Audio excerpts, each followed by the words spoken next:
Good evening from Washington. I'm Laura Ingraham, and this is the Ingraham Angle. We have big news for you tonight, this Friday night. The Angle is coming up later in the show. You're not going to want to miss it.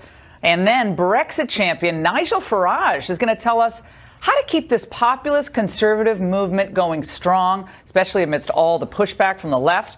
But first, breaking revelations tonight. It's amazing about the Florida school shooting. As gun control advocates are targeting the NRA, we're going to be finding out more about what actually happened on the ground during that Parkland massacre and how maybe some common sense policing could have made all the difference. Apparently, it wasn't just one deputy on the scene who didn't engage the shooter.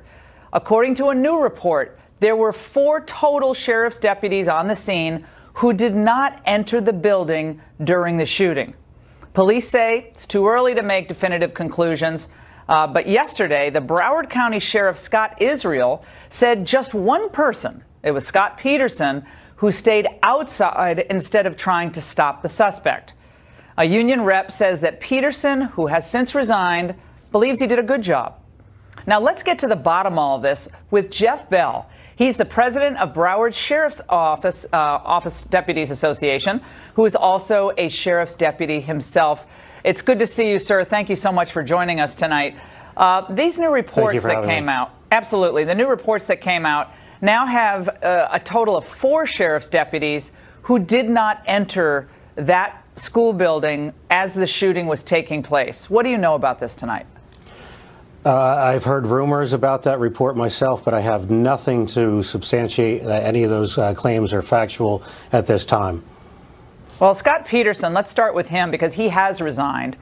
He was apparently behind a police vehicle with his gun drawn at the time that other officials showed up at the scene. Can you walk us through what protocol is for this type of active shooter situation, Jeff?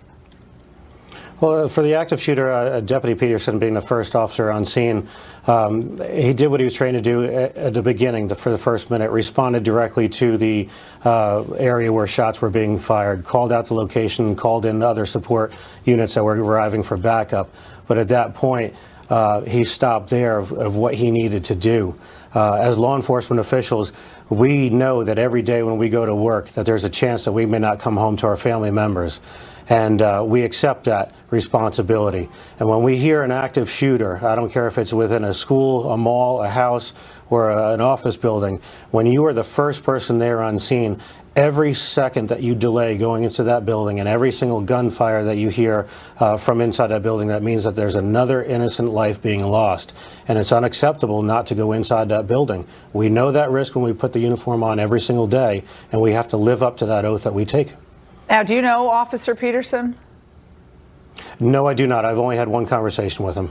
And what occurred in that conversation?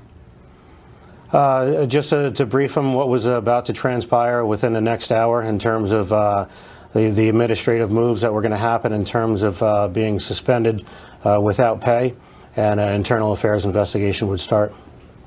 Oh, the Coral Springs police are apparently the ones who are talking, and that's why we got this new report about the 3 Broward deputies who showed up and also didn't enter the building. So why would the Coral Springs officers express their frustration if they had entered the building or if this hadn't occurred? Doesn't that, given the fact that we have, again, 17 dead and we have more than a week has transpired, we still don't have the clear tick-tock on what happened? That seems a little much, don't you think, given the public outcry here? Well, given the public outcry, I can say that there was a lot of chaos on scene that night. I don't doubt the actions of some of the Coral Springs police officers that were there that day.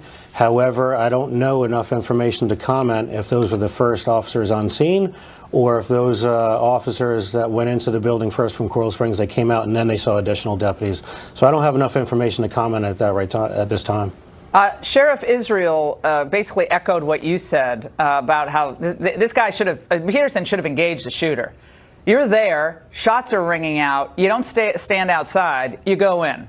And that's like the firefighters at 9/11, they went up in the building when, you know, everybody else was leaving. That's your job, that's what you do. That's the danger of being a police officer. But you actually have made comments about the school board in Broward County and you lay some blame, frankly, on them for what happened. Explain that to us. Yes, I do. I think that's the one entity in this whole conversation that has not been brought up is some of the fault that I put on the Broward County School Board. For years, they know that the schools have been soft targets, and they claim that they want to have better police presence inside the schools and they want tougher security, but yet they do not want to cough up the money to pay for that better security and fortify their schools and have better designs. They don't want that. And then when they are fortunate enough to have a school resource deputy on scene, an armed police presence, a lot of the liberal thinking principals that are on campus there, they don't want the police officers making arrests on campus, and they don't want the drugs to be found on campus, and they don't want the warrants to be served on campus because it looks like there's bad stats at the school. So I place a lot of blame on the school board with that and some of the programs that they've initiated with the state attorney and the sheriff's office in the years past. For example, the Promise program. Nobody wants to fill the jails with juveniles. Every police officer will agree on that. So the Promise program is a intervention program where we can stop filling the juvenile jails with kids, and we can get them into some alternative programs. But the problem is with them, when that program started, we took all discretion away from the law enforcement officers to effect an arrest if we choose to. Now, there's a lot of parents out there that are screaming for help in terms of mental health services. Well, it seems like that was the case here. I mean, right. Well, we had 23 calls go to the Broward Sheriff's Office about this family. Some were about Nicholas Cruz's brother. Others were about Cruz, and still, including calls regarding his potential for violence. And again, you're the expert here. You represent the union here, but 23 calls to one house. And you add that with the FBI tips that they got in 2016 and as early as in November and apparently another one in February. This is wild stuff. I mean, red flag after red flag after red flag. It is. They are looking into that right now with those calls, but I can tell you it's not an uncommon thing where we spend 2, 3, 4, 5 times a week that we respond to the same house for the same problem over and over again. And so what your limitations are what? The only way you can, I mean, you could sit down with Nicholas Cruz, correct? I mean, I imagine he doesn't seem too bright. I imagine you could sit down and just ask him questions. Can I look around? Right? Could I look around? Do you have any guns? Can I see where they are? Can I see where they're stored? That conversation, do you have any idea whether that took place? I do not have any of that information right now as part of an internal affairs investigation. Yeah, it is, but I'm not privileged to comment on that because it's an ongoing investigation that would be violating state statute by commenting on that.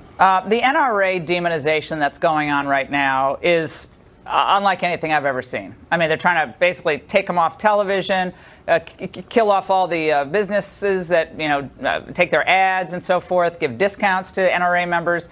What's your sense on that?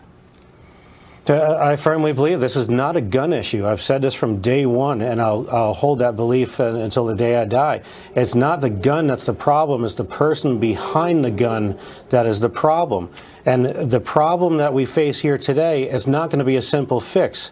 And I'm afraid to say that I don't even think that there's going to be an outcome that's going to fix this problem, because until we can link the mental health records into the criminal background checks that we do to purchase a firearm, we're not going to see if a person had a mental health issue. So that has to be resolved with the Medical Association and the HIPAA law violations to release that information. Well, Sheriff Israel, that needs to be addressed. I hear you, but Sheriff Israel yesterday or today said, well, what I think we need to do in America is something different, have less guns. I think he means fewer. Less guns on our streets, not more guns. So he's taken a different view from you. That's the sheriff. Yeah, he is. He is my boss and he is my sheriff. Right? Correct. He is my boss and he is my sheriff, and he does sign my paychecks, but that doesn't mean that I have to have the same opinions as the sheriff does. I think we need to intervene with the people that hold the gun, not the gun itself. So until we address the real problem, which is the mental health issue and the attitude of the state attorney's office of releasing these people out on the street, nothing's going to change. Deputy Sheriff Bell, thank you so much for joining us tonight. We'll be following every aspect of this ongoing investigation. Stay right there, everybody, because we have Michelle Malk and Colonel Allen West. They're going to join us to analyze all these latest developments, the plot to undermine, and I think ultimately, if they could, take down the NRA, and one that seems to be, for the moment, having some effect. Don't go away. Companies targeted by that left-wing website Think Progress are rapidly dropping ties with the National Rifle Association. The list of companies ending discounts for NRA members already includes MetLife, Hertz, Enterprise, Alamo, Symantec, and First National Bank of Omaha. Well, this comes after more than a week of liberals and students blaming the NRA for school shootings. Any politician on either side who is taking money from the NRA is responsible for events like this. The NRA does not win in the chat room. It wins in the cloakroom of state legislatures and the national government. Unless we get bags of money and bags of votes to pull these people the other way, we're going to lose. We got to take on the NRA. Let's discuss this with conservative Review Television host Michelle Malkin in Colorado Springs and Fox News contributor Colonel Alan West in New York. It's great to see both of you. Michelle, look, you're on CRTV, and you and I have dealt with this issue for years, where the left loses the debates on substance, and so they go for banning speech. And now they're doing this with the NRA. What say you? That's right. And this tactic has been used successfully by leftist speech squelchers. They have targeted conservative talk radio hosts. They've targeted other conservative figures and Republicans and conservative businesses. And it really is time for law-abiding gun owners to push back, to draw the line, because these people who are responsible for these witch hunts are inciting hatred and violence. And you know, the thing is that so many conservatives always act in good faith, and they don't want to engage in these kinds of tactics. Well, if they do, they are afraid, and I understand that. But enough is enough. Colonel West, you saw that student, Mr. Kasky. He was obviously very upset. You saw this play out at that CNN forum, the town hall forum about guns, where the students were, you know, Marco Rubio, I see your face down the barrel of a gun. I mean, it was over and over and over and over, and blood money. It was all the classic lines against the NRA we've heard many times. But at this point, it seems different. It seems like the organization is very tight here. And what do conservatives do to respond? I mean, they could respond in kind, right, with their own boycotts, which I'm not really for, but their own boycotts of Alamo, Hertz, and so forth. So what's good for the goose is good for the gander. Well, it's good to be with you, Laura. And first and foremost, everyone needs to know, in full disclosure, I am a sitting board member for the National Rifle Association. And so when I think about what Think Progress did just a week ago, saying that the NRA gave $10,000 to train Nicholas Cruz in firearm instruction, that was a false story, and the New York Daily News repeated it. The NRA stands for supporting youth shooting sports, and the high school junior ROTC team there at Stoneman Douglas High School, which it was in the district that I represented, it was to support their shooting sports team, their marksmanship team, who used Kevlar mats to shield a lot of those students. Some of those cadets did. And when I think about Enterprise and some of these other companies, we don't see anyone going out and attacking beer wholesalers or alcohol distributors when we have deaths due to DUIs and things of this nature.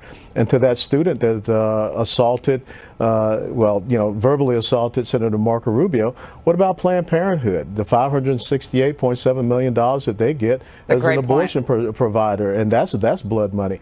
But what really incenses me more than anything else, no one in the United States of America remembers the name Stephen Williford. Stephen Williford is an NRA member. He is also an NRA trained firearms instructor, and he was the one that ran to the sound of the guns in Sutherland Springs, Texas at the First Baptist Church, and he was the one that took down that assailant. And no one is talking about that. But yet we had the Broward Sheriff's officers who did not run to the sound of the gun. So I don't think the NRA should be demonized. It's unbelievable what we learned tonight, guys, about the poor Coral Springs police officers. They arrived. The Broward deputies, again, according to these reports, we'll see what ultimately is concluded, were behind their vehicles, and they told the Coral Springs police, you go in. I was like, oh, okay, you go in. And so they did go in. But, I mean, there was red flag missed. It seems like there was mistakes made on the ground. The guy was obviously a mess. Tips that he was going to shoot up a school, at least a few tips that he was going to shoot up a school. Nothing. So, and it's the NRA's fault? I mean, this is I got to go to the CNN forum. And Michelle, I want you to react to this. We had Andrew Klein on our show last night. He's a father of daughter Ariana Klein. She's a survivor of the shooting. She was at the White House the other day. He was called by CNN shortly after the shooting. This is how he described it. Let's listen. I actually spoke to a CNN producer on Thursday, the day after the shooting, and the producer insinuated to me they were looking for people who were willing to espouse a certain narrative, which was taking the tragedy and turning it into a policy debate. And by the way, Jake Tapper tweeted in response from CNN, "This is so dishonest. The student said her question was for Dana. That's why I said that." He's talking about that kid who said he was, they tried to script him. Read the transcript. And no, nothing was scripted, but people submit questions. We go to them expecting they'll ask the questions they submitted, which they're holding. So that was his tweet. Yeah. Michelle, your reaction to this. I know you've written columns about CNN's games that they played in years past.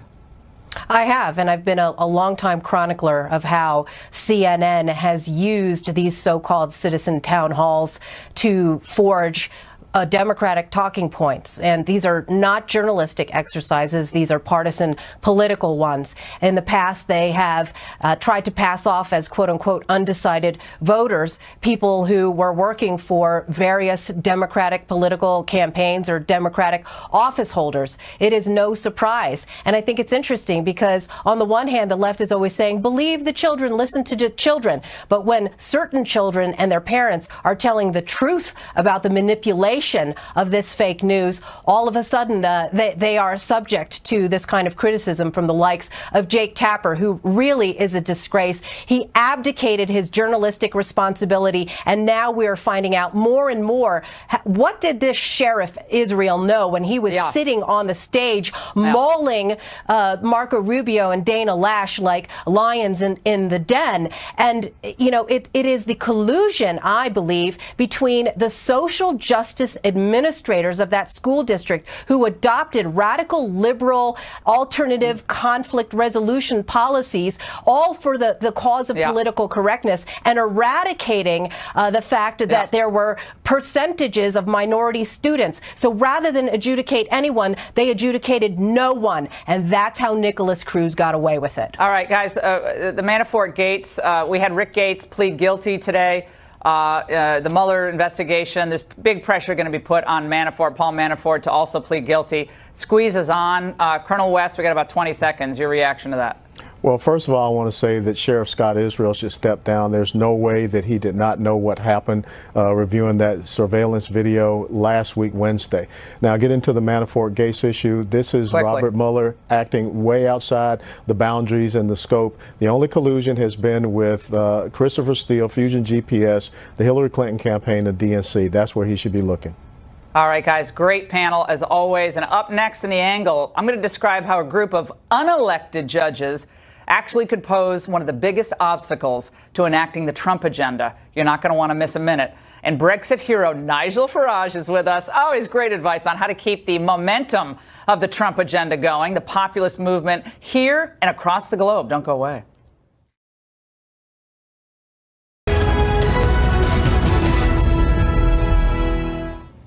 Runaway judges versus the Trump agenda. That's the focus of tonight's angle. Today at CPAC, the president rallied the conservative faithful and urged them not to let up as the midterm elections approach. Don't be complacent. Okay, don't be complacent, because if they get in, they will repeal your tax cuts. They will put judges in that you wouldn't believe. They'll take away your Second Amendment, which we will never allow to happen. Judges matter. Let's take gun legislation. Now, even if the president and the Republican Congress are successful in pressing his agenda, life-tenured judges with radical outlooks can do it all. And that applies to a whole host of issues. And this is why it's so critical for President Trump to nominate and see confirmed as many judges as possible on both the district courts and the appellate courts. Now, since Trump took office, check this out. Major initiatives have been stalled or stopped altogether by the courts, including his travel ban on some majority Muslim countries, his plans to withhold federal funds from those sanctuary cities, his plan to rescind the DACA program, And just yesterday, his plan to end Obama-era oil and gas emission regs. And let's not forget the ban on transgender people in the military, serving in the military. So during just his first 9 months in office, cities or states filed 24 lawsuits against the president. According to Reuters, Obama was not subjected to similar lawsuits during the same time period. Now, a few weeks ago, New York District Court Judge Nicholas Garofis, he was a Clinton appointee, blocked President Trump's decision to end Obama's DACA program. He's the second federal judge to do so. Now, Judge Nick Garofis is an interesting character. When the DACA case landed on his bench last year, he reacted like an MSNBC pundit. He claimed that the president's ending the DACA program was, quote, arbitrary and capricious. Gracias, Judge Luis Gutierrez. This judge has a history of editorializing from the bench. And of course, it ends up being like legislating from the bench. Americans didn't elect Judge Garofis to change our immigration policy. Certainly not the authority of the executive to enact sensible immigration regulations. He was appointed to be a check on other branches of government, not a replacement for them. So if Judge Garofis wants to get into legislating, he should take off his long black robes, pound the pavement, and then run for office. And by the way, this isn't the first time that that judge crossed the line from impartial jurist to policymaker. In 2012, he imposed racial quotas on the New York City Fire Department as a way to address the complaints from minorities who failed the department's entrance exams. Now, declaring the fire department a, quote, bastion of white male privilege, Judge Garofis required the department to hire 2 black firefighters and 1 Hispanic for every 5 hired. Now, parts of his ruling were later vacated by the appeals court that questioned his impartiality. They barred him from presiding over future trials related to the case. That's how bad it was. Sadly, no one barred him from ruling on the DACA program. And frankly, he should have recused himself because his liberal bias was that obvious. Garofis sat on the bench and repeatedly slammed the president for his, quote, recurring, redundant drumbeat of anti-Latino commentary. Recurring, redundant drumbeat. Isn't that whole thing redundant? Oh, my gosh. It's just bad writing. Now, come on. Judge Garofis was blatant in his disdain for the president and his policies. Then the chief judge of the Fourth Circuit Court of Appeals, Roger Gregory, wrote the majority opinion blocking the president's travel ban. Now, it's a different circuit. Now, it's the second time the Fourth Circuit has pulled this routine. This time, Judge Gregory, a George W. Bush appointee, believe it or not, claims that the president's travel restriction on 6 largely Muslim countries is unconstitutionally tainted with an animus toward Islam. For 285 unbelievably twisted pages, the ruling tries to turn Trump's campaign rhetoric into a legal argument. Gregory writes that the travel ban drips with religious intolerance, animus, and discrimination. Sounds like he's talking about his own opinion. They say the ban is an attempt to establish a national religion that excludes Muslims. That's what the Fourth Circuit ruled. Well, we're going to see how that reasoning holds up at the Supreme Court, which, by the way, has just announced that it's going to review these travel ban decisions on April 25th. Political grandstanding by jurists of the type that we just talked about, whether it's from the bench or in public forums. We saw what Justice Ginsburg said the other day about the bullying during the election and Hillary and the sexism. All of that ends up undermining confidence in the courts, and it certainly compromises our view of an impartial judiciary. And that goes, as I said, for the notorious RBG, Ginsburg, as well. The left wants to do through the courts what they couldn't achieve at the ballot box. It's so transparent to me. Now, Obama certainly knew this game. He was able to stack the federal bench with 334 judges. Clinton appointed 387 judges, And President Trump, well, he understands the threat posed by an activist judiciary. The president has had to deal with activist judges working against him ever since he took office. I'll be criticized by them for speaking harshly about our courts. This new order was tailored to the dictates of the Ninth Circuit's, in my opinion, flawed ruling.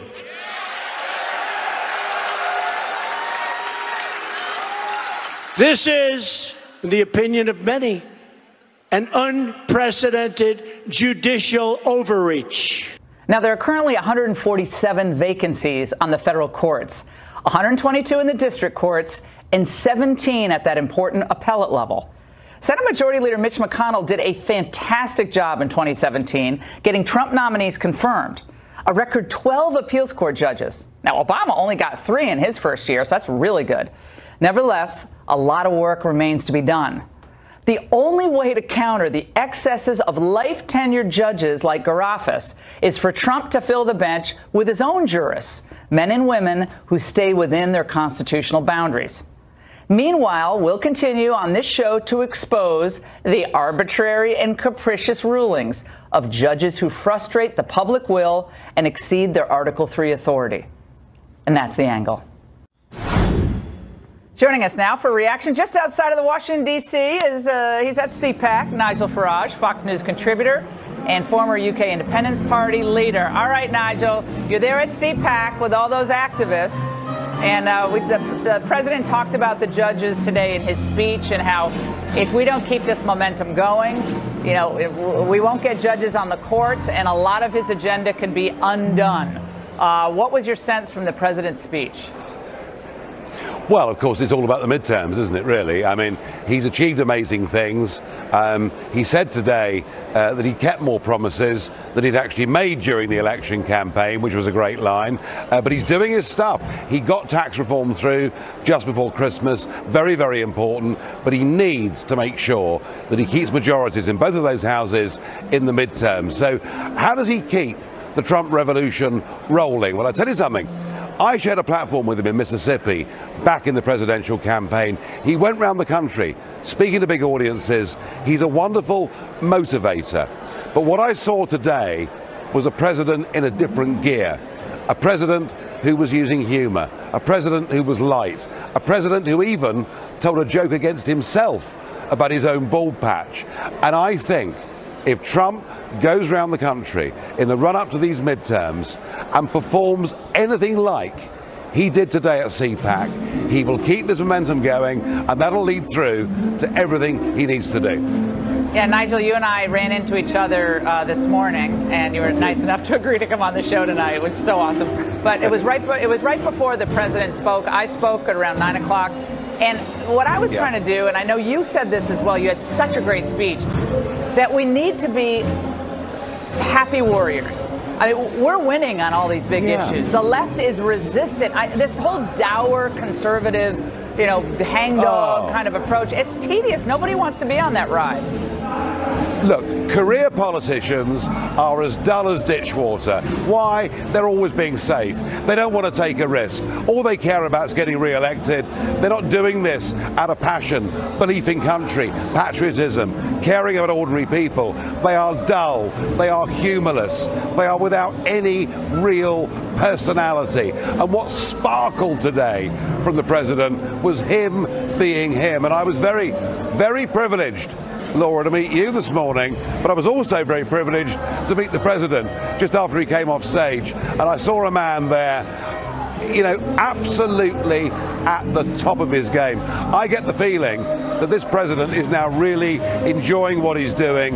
You're seeing his real personality coming out, and I have to say, my view, and I've watched this, and I've followed this, and I've been part of this, even though I'm a foreigner, but my view is with Trump, the best is yet to come. Yeah, I mean, he referred to the next 7 years, clearly putting to rest these ideas. He's not going to run for re-election. I want to play for you the media's reaction to the president's hour-plus long speech. Let's watch. This morning at CPAC, he covered at least 31 different topics in an hour and 15-minute speech, but it took almost 40 minutes before the president began his conversation on the Parkland school shooting. President Trump made time in his CPAC speech today to address his bald spot, yet nothing on Russian election meddling. Both at CPAC and at his news conference, he conveniently avoided talk of his new tougher position on guns. Nigel, I mean, the president was self-deprecating, which the media had complained he never was. I howled. We were watching it in our hotel room. We were all screaming. My producers, we were just screaming. It was so funny, and it lightened the mood. But they literally can never say anything positive. Doesn't matter what he does. Even if he pushes some gun control measures, they say it's not enough. It's unbelievable. No, of course they don't. And you remember with Ronald Reagan, it was exactly the same. They never ever forgave Reagan for winning once and then twice, and they kept at him all the way through his presidency. But you know what? He goes down in history as one of the great presidents. And I don't think it matters anymore what CNN say or the New York Times write. It doesn't matter. The world has changed. You know, people out there, ordinary folk, decent, ordinary people who live their lives, do their jobs, pay their taxes, obey the laws, bring up their families. They don't care anymore what mainstream media is telling them. Yeah. Do you know what? They make up their own minds. I think you're right. The progress has left them behind, and it's almost not worth engaging with them or getting demoralized or distracted by what they're saying or the constant resistance. Move the ball down the field, get great legislation passed, do the stuff that he's already done, and then some. I want to show a poll on screen. U.S. satisfaction with world standing hits 13-year high.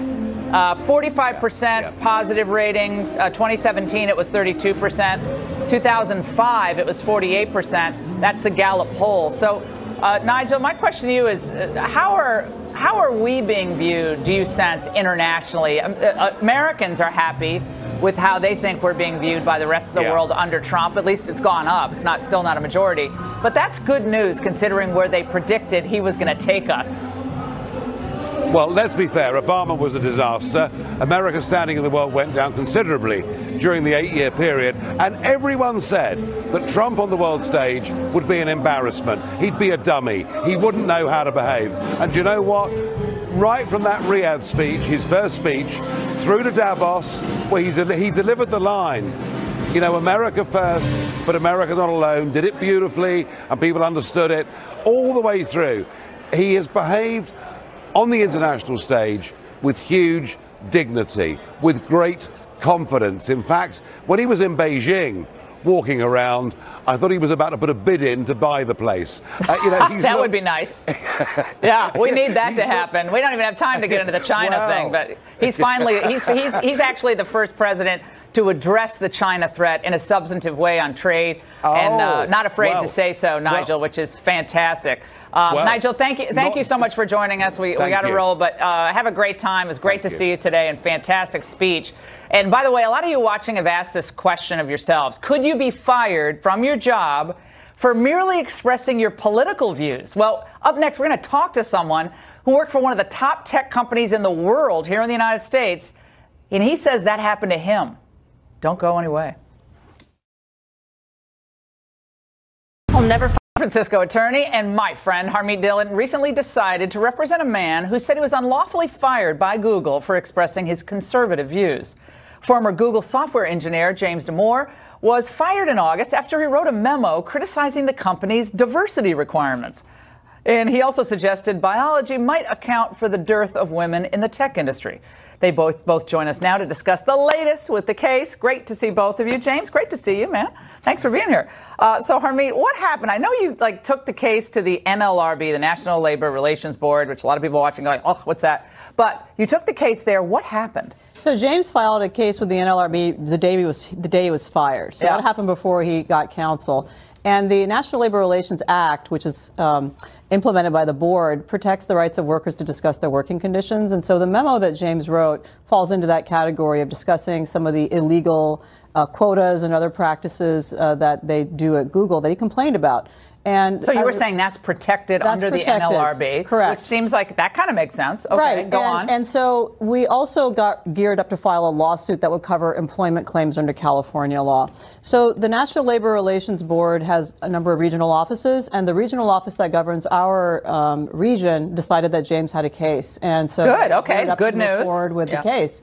Now, when somebody's fired, they're supposed to act quickly within weeks to try to have a hearing and get them returned to their job. So we were waiting and waiting and waiting, and then finally we realized something's going on. And it turns out that what happened was Google went and lobbied the Washington office of the NLRB to that's called an ex parte contact, That's which right. is supposed to be kind of a no-no, at least in courts it is. Maybe and even in the big NLRB, heavy push from Google on the NLRB, and this is a Trump appointee. Yes, so let's talk about that. The president appoints the general counsel, the deputy general counsel, and other people like that. But Obama holdovers at the NLRB decided to overrule the regional office of career professionals. Does that happen often? Protected. It doesn't happen often. Okay. And what really doesn't happen often is that they then issue a memo about it where James had already withdrawn his case. Okay, so James, how are you doing? I mean, this has been quite a roller coaster for you. You're now like this conservative folk hero, which I'm sure that's not what you ever envisioned happening. You loved your job, you lost your job. So how you feeling? How you doing throughout this?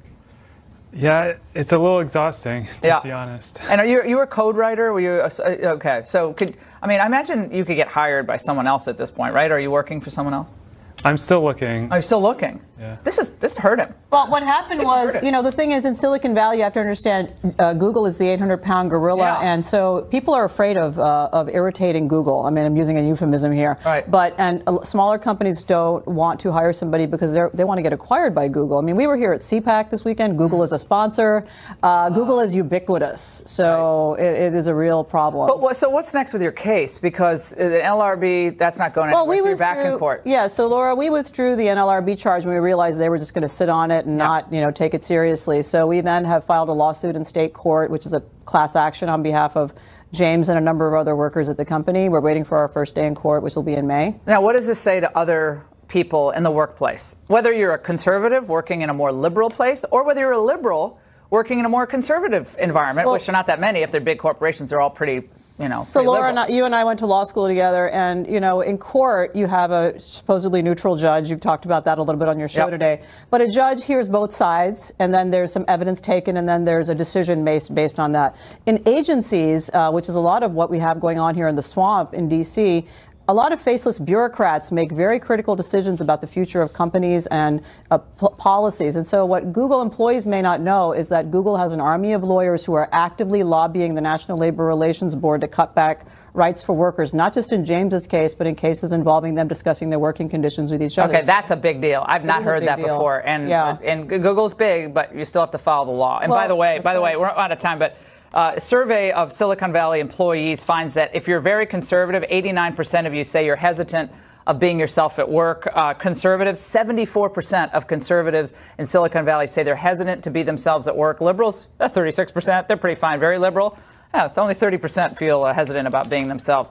This is fascinating. We're going to follow every aspect of this. Thank you guys for both being here. And up next, an Ingraham Poetry Slam, courtesy of the president, and why it's so important. San Francisco attorney and my friend Harmeet Dillon recently decided to represent a man who said he was unlawfully fired by Google for expressing his conservative views. Former Google software engineer James Damore was fired in August after he wrote a memo criticizing the company's diversity requirements. And he also suggested biology might account for the dearth of women in the tech industry. They both join us now to discuss the latest with the case. Great to see both of you. James, great to see you, man. Thanks for being here. So, Harmeet, what happened? I know you took the case to the NLRB, the National Labor Relations Board, which a lot of people watching are like, oh, what's that? But you took the case there. What happened? So James filed a case with the NLRB the day he was fired. So that happened before he got counsel. And the National Labor Relations Act, which is implemented by the board, protects the rights of workers to discuss their working conditions. And so the memo that James wrote falls into that category of discussing some of the illegal quotas and other practices that they do at Google that he complained about. And so you were saying that's protected under the NLRB, correct? Which seems like that kind of makes sense. Okay, right. Go on. And so we also got geared up to file a lawsuit that would cover employment claims under California law. So the National Labor Relations Board has a number of regional offices, and the regional office that governs our region decided that James had a case, and so good. Okay, good news. Move forward with the case.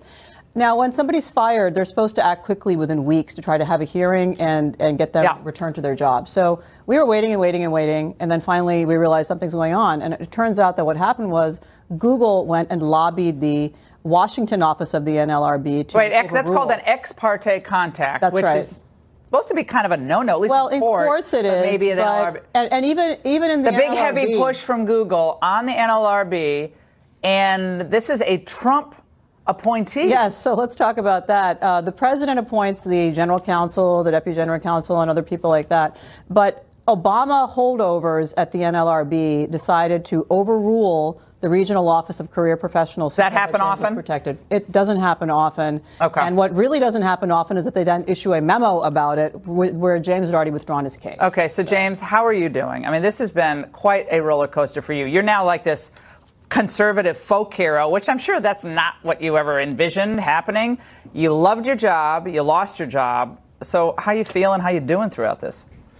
Yeah, it's a little exhausting, to be honest. And are you a code writer? Were you okay? So I imagine you could get hired by someone else at this point, right? Are you working for someone else? I'm still looking. Are you still looking? Yeah. This hurt him. Well, what happened was, the thing is, in Silicon Valley, you have to understand, Google is the 800-pound gorilla, and so people are afraid of irritating Google. I mean, I'm using a euphemism here. Right. And smaller companies don't want to hire somebody because they want to get acquired by Google. I mean, we were here at CPAC this weekend. Google is a sponsor.